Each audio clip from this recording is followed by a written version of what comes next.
అదే RTV app వార్తల్ని క్షణాల్లో చదివే అవకాశం ఉంటుంది. ఒక న్యూస్ పేపర్, ఒక టెలివిజన్ ఛానల్ మీ చేతుల్లో ఎప్పుడూ ఉంటాయి.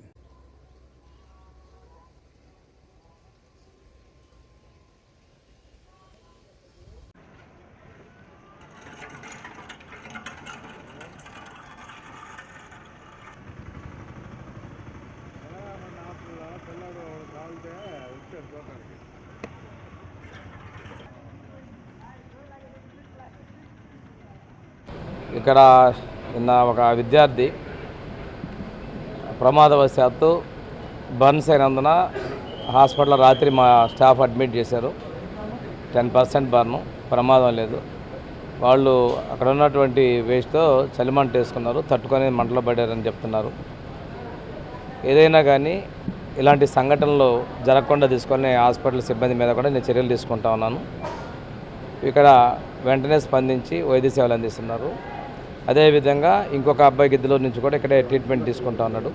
వారిద్దరిని కూడా పరామర్శించడం జరిగింది. ఇద్దరు కూడా బాగున్నారు. సిబ్బంది స్పందించిన తీరు, వైద్య శాఖ అధికారులు, డాక్టర్ల యొక్క చికిత్స చేసే విధానం కూడా సంతృప్తి వ్యక్తపరిచారు. ఏదేమైనప్పటికీ కూడా మా ప్రభుత్వం వచ్చిన తర్వాత విద్యార్థుల సంక్షేమం, వసతులు మెరుగుపరచడం, ఆరోగ్యం వీటన్నిటి మీద చాలా ప్రత్యేకమైన దృష్టి సాధించాం. మంచి రిజల్ట్ కూడా ఇచ్చారు. అప్పుడు ఎన్నడూ లేని విధంగా 10th ఇంటర్లో హాస్టల్ పిల్లలు కూడా మంచి ర్యాంకులు వచ్చిన కూడా విజయవాడ తుమ్మలపల్లి కళాక్షేత్రంలో వాళ్ళకి సన్మానించి ఒక క్యాష్ ప్రైజెస్ కూడా ఇవ్వడం జరిగింది.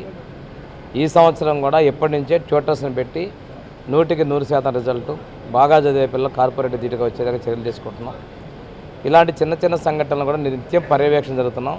ఎక్కడా కూడా మా అధికారుల దృష్టి మరల్చకుండా ఇలాంటి జరుగుతున్నాయి. వీలంత ఎక్కువగా చర్యలు తీసుకుంటున్నాం.